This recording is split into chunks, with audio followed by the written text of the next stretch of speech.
Hey guys, welcome back to our channel. Hope you all doing fine. I am back with a new chapter, that's your biological classification. Today we'll cover the Monera part of biological classification in a very crisp manner with the NCERT. पता नहीं students को इस chapter में बहुत problem होती है. It's very easy. आज के डिस्कशन के बाद आपको एक एक चीज़ याद हो जाएगी. बिल्कुल भी रिवाइज भी करने की ज़रूरत नहीं पड़ेगी. वीडियो के साथ साथ बस आराम से सुनते जाना, सब याद हो जाएगा. चलो लेट्स स्टार्टेड. अब हमारे मोनेरा में आते क्या हैं. मोनेरा में जैसे कि दिख ही रहा है बैक्टीरिया बने हुए हैं, तो बैक्टीरिया ही आते हैं. अब जो ये बैक्टीरिया हमारे आते हैं यहाँ पर, एनसीईआरटी कहती है the sole members of monera are bacteria. The sole members मतलब बैक्टीरिया के अलावा मोनेरा में कुछ नहीं होता. अब भाई किसी क्लास में हमने कुछ बच्चों को बैठाया है तो उनकी कुछ कैरेक्टरिस्टिक्स भी तो होंगी. उनकी कैरेक्टरिस्टिक्स देख लेते हैं. क्या है? They are the most abundant microorganisms. ये क्या है? माइक्रो ऑर्गेनिजम्स हैं जो कि मोस्ट अबंडेंट हैं. यहाँ पे इसमें मार्क करने वाला क्या है? Most abundant, very important. फिर they can live in harsh habitat. अब ये बहुत टफ होते हैं, ये कहीं भी रह लेते हैं. दे can live in harsh habitat. ऐसे ही सबको अपनी ज़िंदगी में बनना है कि भाई कोई भी परिस्थिति आ जाए हम रह लें. वैसे ही होते हैं ये, कहीं भी रह लेते हैं. इनको डीप ओशन में डाल दो, इनको स्नो में डाल दो, इनको डेजर्ट में डाल दो, कहीं भी डाल दो. अभी ऐसा क्यों होता है कि क्यों ये कहीं भी रह लेते हैं, इसके बारे में अभी आगे बात करेंगे. फिर क्या होता है?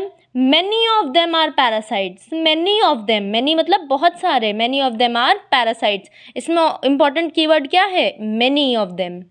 यहाँ पे एग्जामिनर आपका ये कीवर्ड बदल देगा, मैनी ऑफ देम, और आपसे कहेगा ट्रू और फॉल्स बताओ. तो many of them are parasite जो दूसरे पे फीड करते हैं. अब इनका रूप रंग प्रकार कैसा होता है? इनका कॉकस होते हैं. कॉकस मतलब होता है स्फेरिकल, मतलब स्फेरिकल शेप के भी हो सकते हैं. बैसिलस मतलब रॉड शेप या फिर सिगार शेप, सिगरेट का शेप. तो ये बैसिलस का ये स्पोर है जो कि येलो से बना हुआ है, जैसे कि देख रहे हैं रॉड शेप से बना है. कॉमा शेप क्या होते हैं? वाइब्रियो होते हैं. These R comma shape. Spirillum कैसे होते हैं? आपके स्पाइरल शेप्ड होते हैं. Spirillum is spiral shape. Dash in structure and dash in behaviour. Fifth point. अब मैंने ये डैश क्यों बनाया? तुमसे कोई पूछे कि तुमने परसों क्या खाना खाया था, तो तुम ऑफकोर्स सी बात है नहीं बता पाओगे. क्यों? क्योंकि तुम्हें लगेगा ऐसे कैसे याद करे परसों क्या खाना खाया था. पर अगर मैं तुमसे 3 दिन पहले बोल दूं कि तुम्हें ये मैं पूछने वाली हूँ कि तुम इस डेट को क्या खाना खाया था तुमने, तो तुम्हारे मन में ये बात फीड है कि कोई मुझसे क्वेश्चन पूछने वाला है, तो मैं इसको याद करके रखता हूँ कि मैंने आज क्या खाया है. तो वैसे ही मैं इसको फिल इन द ब्लैंक्स में डाल देती हूँ, जिससे कि आपको ये सिग्नल मिले कि ये इस पॉइंट से क्वेश्चन बनेगा. तो dash in structure and dash in behaviour, simple in structure and complex in behaviour. मतलब ये दिखते तो भाई बहुत साधारण है, पर होते बहुत उस्ताद. इनका बिहेवियर बहुत कॉम्प्लेक्स होता है, और इसी वजह से ये हार्श हैबिटेट्स में रह भी लेते हैं. क्यों? क्योंकि ये बहुत कॉम्प्लेक्स होते हैं, ये कहीं भी सर्वाइव कर लेते हैं, इसीलिए ये हार्श हैबिटेट्स में भी रह लेते हैं.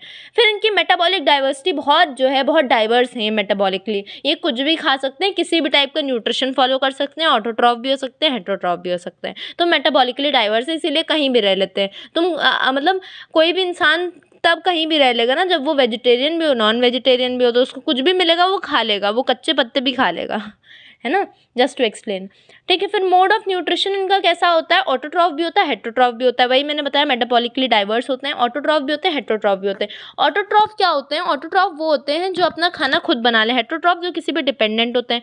ADP plus IP gives ATP. ADP में इनऑर्गेनिक फॉस्फेट जोड़ दो तो एटीपी बनता है. अब इस एटीपी से ये एनर्जी प्रोड्यूस करते हैं. एटीपी इज यार एनर्जी से ये फूड बना लेते हैं. पर हेटरोट्रॉफ्स एडीपी प्लस आईपी से एटीपी तो बना लेते हैं, पर ये फूड का सिंथेसिस नहीं कर पाते हैं. अब ऑटोट्रॉफ में भी 2 टाइप की कैटेगरीज हैं, photo autotroph, chemo autotroph. Photo autotroph के बारे में जान लेते हैं. फोटो ऑटोट्रॉफ क्या है हमारा? फोटो ऑटोट्रॉफ्स होते हैं जो ADP plus IP in the presence of sun, photo मतलब क्या होता है, light, in the presence of sun ATP बनाते हैं और इस एटीपी से ये फूड बना लेते हैं। और कीमो मतलब केमिकल्स, एडीपी प्लस आईपी, तो ये क्या करते हैं, इनके ये सन के प्रेजेंस में नहीं बनाते, ऑक्सीडेशन ऑफ केमिकल्स कराते हैं। कौन से केमिकल, जैसे nitrites, nitrates, ammonia, oxidation of chemical करा के एटीपी बनाते हैं और एटीपी से ये फूड बना लेते हैं। तो ये होगा कीमो ऑटोट्रॉफ्स और एक हो गया फोटो ऑटोट्रॉफ्स। अब इसके वो देख लेते हैं NCERT. Bacterias are the sole members, very important, अभी ऊपर बताया था। Most abundant micro organisms, very important. Extreme habitats में रह रहते हैं, बहुत इंपॉर्टेंट है। फिर इसके ग्रुप्स के बारे में हमने बात कर ही ली, कैसे कैसे दिखते हैं ये। दो the bacteria is very simple in structure, complex in behaviour, very important, star mark कर लो जो इंपॉर्टेंट है। Extensive metabolic diversity, important. Vast majority of bacteria heterotroph, अभी मैंने बोला ऑटोट्रॉफ भी हो सकते हैं, हेटेरोट्रॉफ भी हो सकते हैं, पर जो वास्ट मेजॉरिटी है वो हमेशा हेटेरोट्रॉफ होगा। Vast majority are heterotrophs. और इन हेटेरोट्रॉफ्स में भी क्या है, वास्ट मेजॉरिटी कैसी है हमारी, डिकम्पोजर्स है। मतलब हेटेरोट्रॉफ तो है ही है, हेटेरोट्रॉफ की भी एक कैटेगरी है डिकम्पोजर, तो ये डिकम्पोजर्स होते हैं। Vast majority of bacteria are heterotrophs and under heterotroph they are decomposers.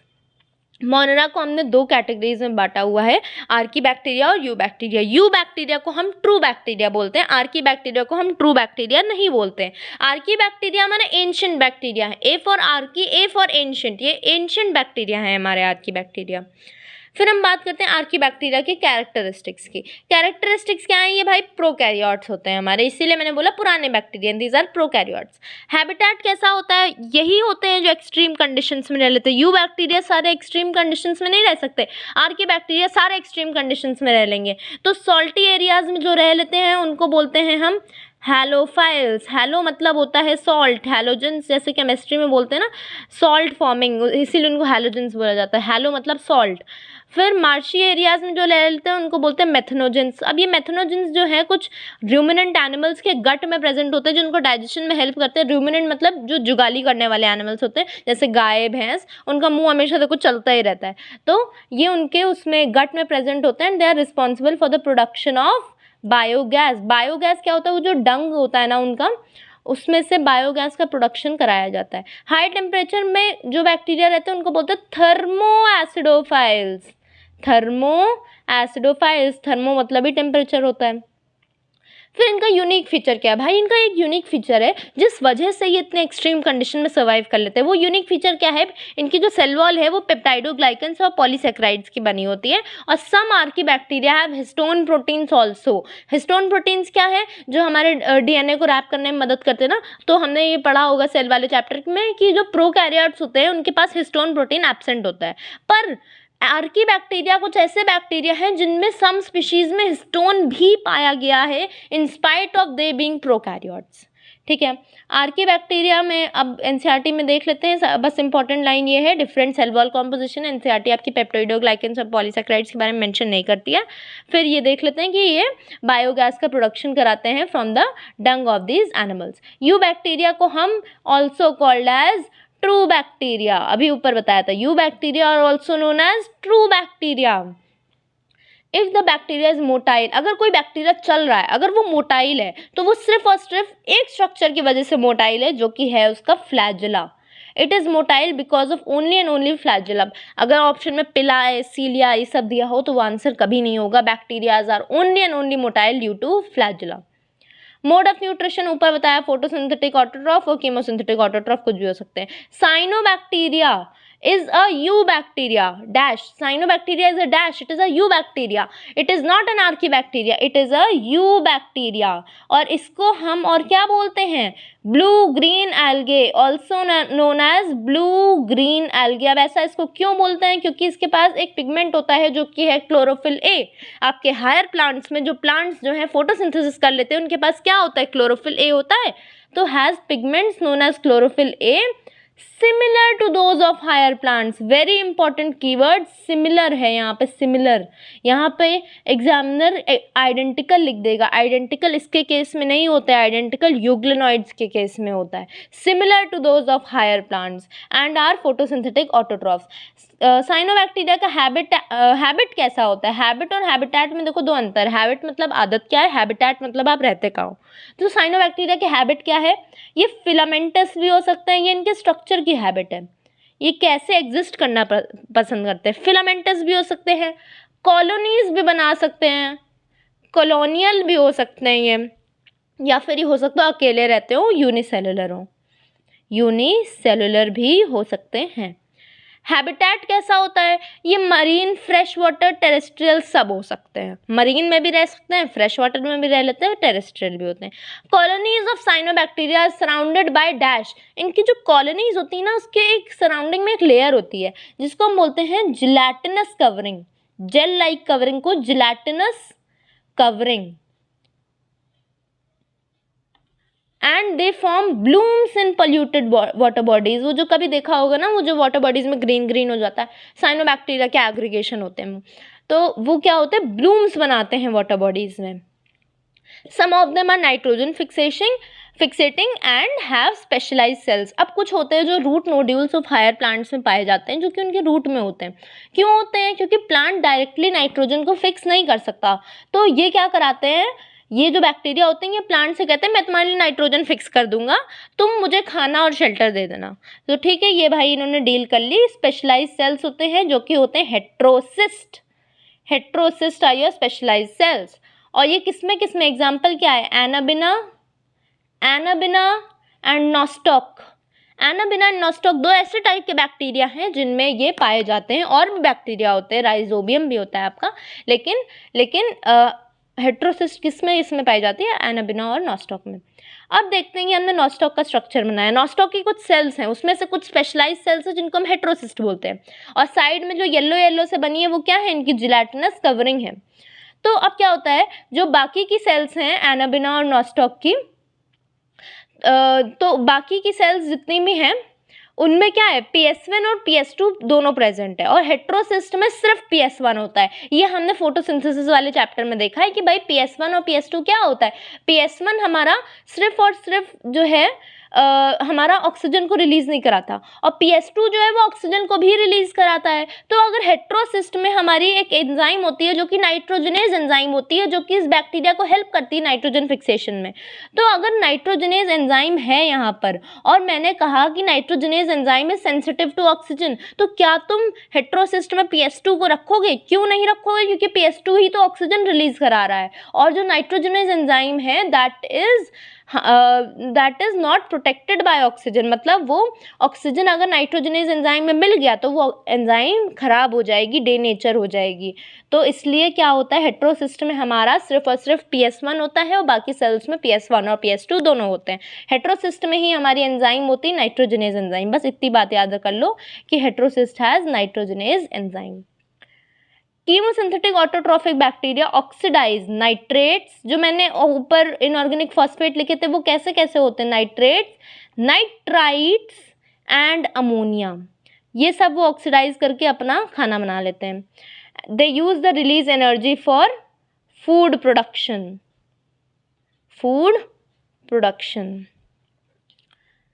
Dash bacteria play a great role in recycling of nutrients. कीमोऑटोट्रॉफिक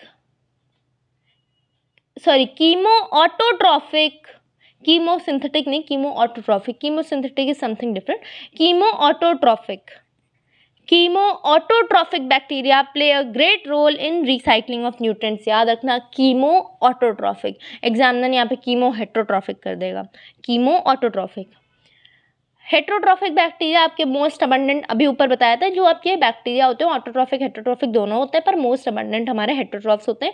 heterotroph में भी मोस्ट अबंडेंट हमारी वास्ट मेजॉरिटी क्या होती हैं? उसमें से वास्ट मेजॉरिटी हमारी डिकम्पोजर्स होती हैं, डिकम्पोजर्स। फिर आते हैं आगे, हेट्रोट्रॉफिक बैक्टीरिया किसमें किसमें काम आते हैं? कर्ड मेकिंग में काम आते हैं। कर्ड मेकिंग कौन सा बैक्टीरिया कराता है? हमारा लैक्टोबैसिलस। ये हमारा क्या कराता है? कर्ड मेकिंग कराता है। प्रोडक्शन ऑफ एंटीबायोटिक्स, तो ये कौन कराता है? हमारा स्ट्रेप्टोमाइसिस। ये हमारा प्रोडक्शन ऑफ एंटीबायोटिक्स में मदद करता है। फिक्सेटिंग नाइट्रोजन इन लेग्यूम्स, ये अभी ऊपर बात करी थी, फ्रैंकिया, राइजोबियम, ये सब जो है हमारा नाइट्रोजन फिक्सेशन में हेल्प करते हैं। ठीक है। तो अगर कोई पूछे कर्ड मेकिंग बैक्टीरिया कैसा है, वो हेट्रोट्रॉफिक है। एंटीबायोटिक बनाने वाला बैक्टीरिया कैसा है, हेट्रोट्रॉफिक है। नाइट्रोजन फिक्सेटिंग कैसा है, वो हेट्रोट्रॉफिक है। Dash are pathogens to humans, crops, farms, animals. कौन होते हैं पैथोजेंस? हमारे जो यू बैक्टीरिया होते हैं, हेट्रोट्रॉफिक यू बैक्टीरिया, वो हमारे पैथोजेंस होते हैं। Heterotrophic you bacteria are pathogens to farms. Heterotrophic you bacteria are pathogens to farms and animals. Diseases by bacteria, bacteria को जो डिजीज भी कराते हैं, वो डिजीजेस क्या हैं? सबसे पहले तो सिट्रस कैंकर लिख लो, इसमें सबसे ज़्यादा कंफ्यूजन होता है। सिट्रस कैंकर ये हमारा बैक्टीरियल डिजीज है। Citrus canker is a bacterial disease. अभी जब हम आगे वायरस के बारे में पढ़ेंगे नेक्स्ट लेक्चर्स में, तो क्या होगा, जब तुम इस चैप्टर के क्वेश्चन सॉल्व करोगे तो उसमें कह देगा कि मान लो एड्स लिख दे और कह दे AIDS is a bacterial disease. No, AIDS is a viral disease. Citrus canker is a viral disease. No, citrus canker is a bacterial disease. तो सिट्रस कैंकर हमारा क्या है? बैक्टीरियल डिजीज है। फिर Chlorella, typhoid and tetanus, all these are bacterial diseases. Reproduction पे बात कर लेते हैं हम। ये अपने ऑफस्प्रिंग्स को कैसे जन्म देते हैं। सबसे पहले एसेक्सुअल और सेक्सुअल दोनों टाइप की होती है, लेकिन इनकी जो सेक्सुअल रिप्रोडक्शन होती है वो फॉल्स टाइप की होती है। सेक्सुअल रिप्रोडक्शन में क्या होता है कि भाई हमारा प्रोजेनी में डिफरेंस दिखता है कि जो पेरेंट्स हैं उनके एग्जैक्ट रेप्लिका नहीं बच्चे पैदा होते हैं, उनसे मिलते जुलते बच्चे पैदा होते हैं। और क्या होता है उसमें? गैमेटोजेनेसिस होता है, गैमीट फॉर्मेशन होता है, जैसे ह्यूमंस में ओवा और स्पर्म्स। तो इनमें ऐसा कुछ भी नहीं होता, इनमें फॉल्स सेक्सुअल रिप्रोडक्शन होती है। अब एसेक्सुअल की पहले बात कर लेते हैं। एसेक्सुअल में हमारा बाइनरी फिजन होता है और एंडोस्पोर फॉर्मेशन होता है। बाइनरी फिजन क्या होता है? नाम से समझ में आ रहा है, बाइनरी मतलब 2। तो मान लो एक बैक्टीरिया है, ऐसा ये बैक्टीरिया है हमारा, और ये यहाँ से अपने आप को ऐसे ऐसे तोड़ लेगा और 2 आइडेंटिकल कॉपी को जन्म दे देगा। ये देखो, एक बैक्टीरिया ये बन गया, दूसरा बैक्टीरिया ये बन गया। तो जब बाइनरी फिजन होता है ना, तो मैंने एक लाइन लिख रखी है जो आपके एनसीईआरटी में ये डायग्राम बना हुआ है, पर एनसीईआरटी ने लिखा नहीं है। DNA replication takes place prior to fission, dash to fission, prior मतलब पहले।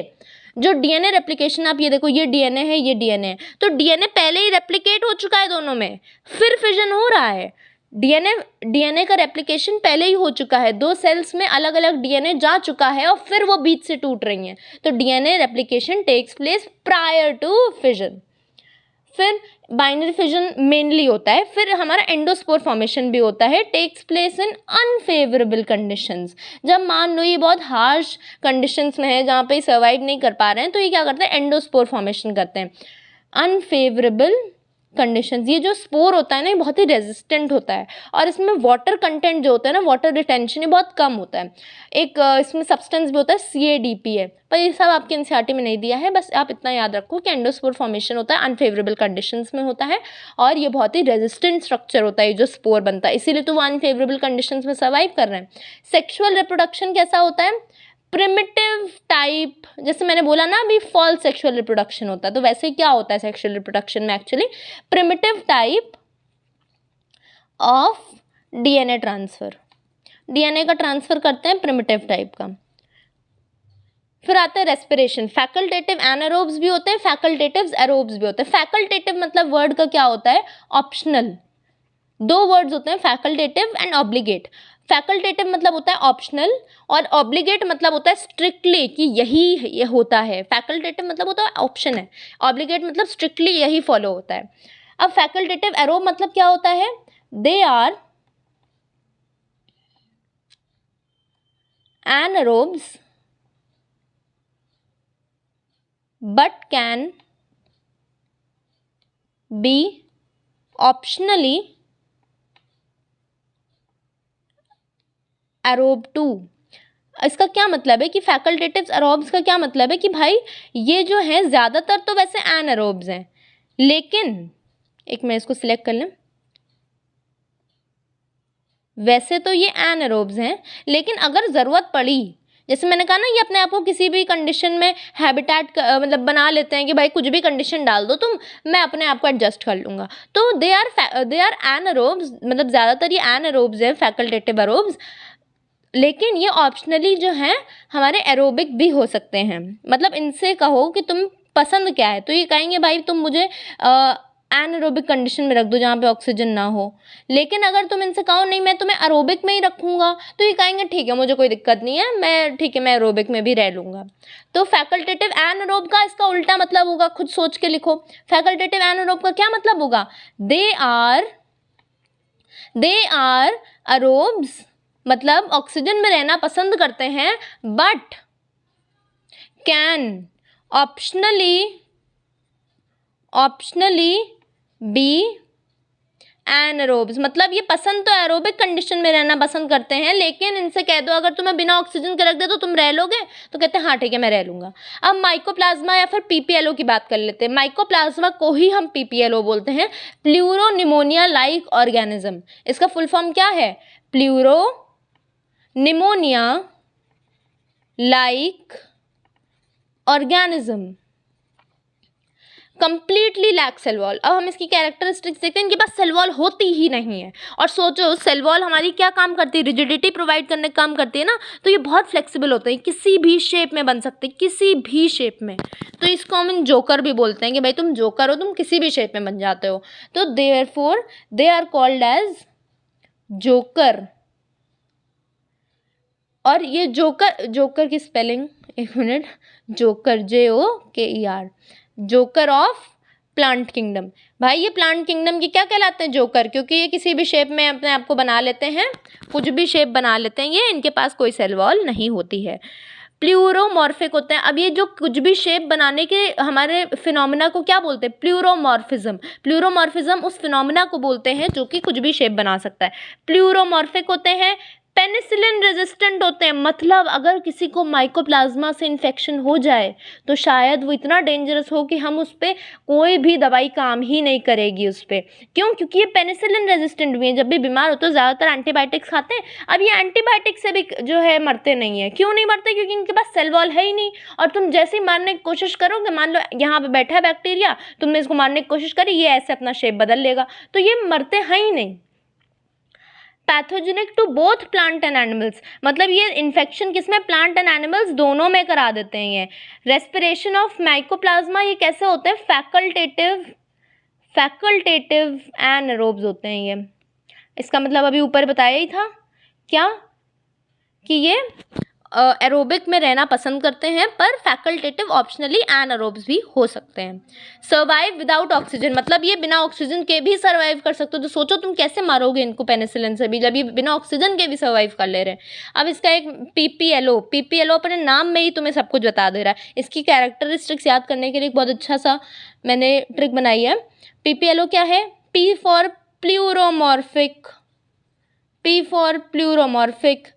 P for pathogenic to both plants and animals. P for penicillin resistant, penicillin से ये रेजिस्टेंट है, penicillin resistant. L for lack cell wall, O for oxygen के बिना, that is survive without oxygen, and that's why इनके पास cell wall भी नहीं होती, इसीलिए यहाँ पे लिख लो they are known as joker of plant kingdom. So this was all for your Monera. एक बार हम इसकी एनसीईआरटी देख लेते हैं।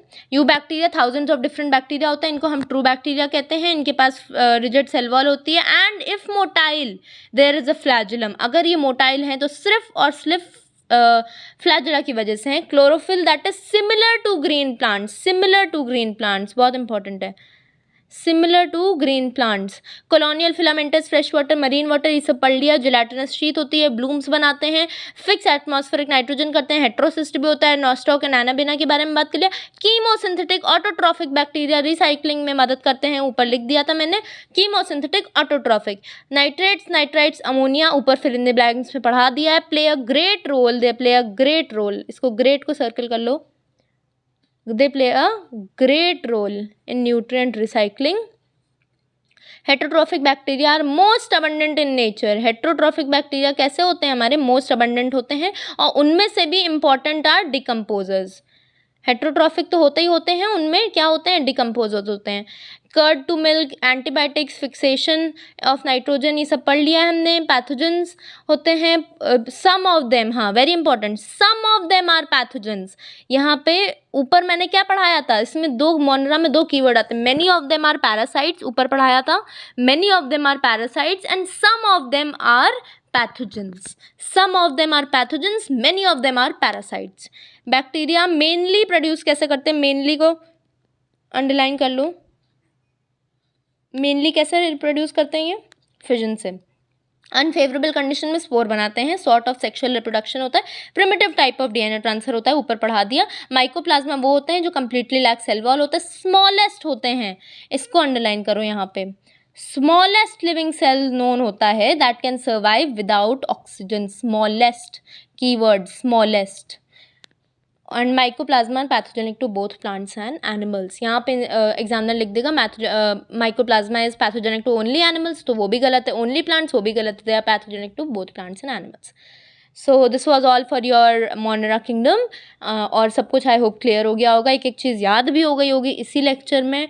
ऐसे और लेक्चर्स चाहते हो तो डू सब्सक्राइब फॉर मोर, और मुझे कमेंट सेक्शन में बताओ कि तुम्हें नेक्स्ट लेक्चर, नेक्स्ट चैप्टर कौन सा शुरू करना है इसके बाद, इस चैप्टर के बाद, और क्या हम ऐसे ही कवर करते रहें एक एक किंगडम के साथ, या फिर कोई और तरीका चाहते हो तो वो भी बताओ मुझे कमेंट सेक्शन में। Thank you.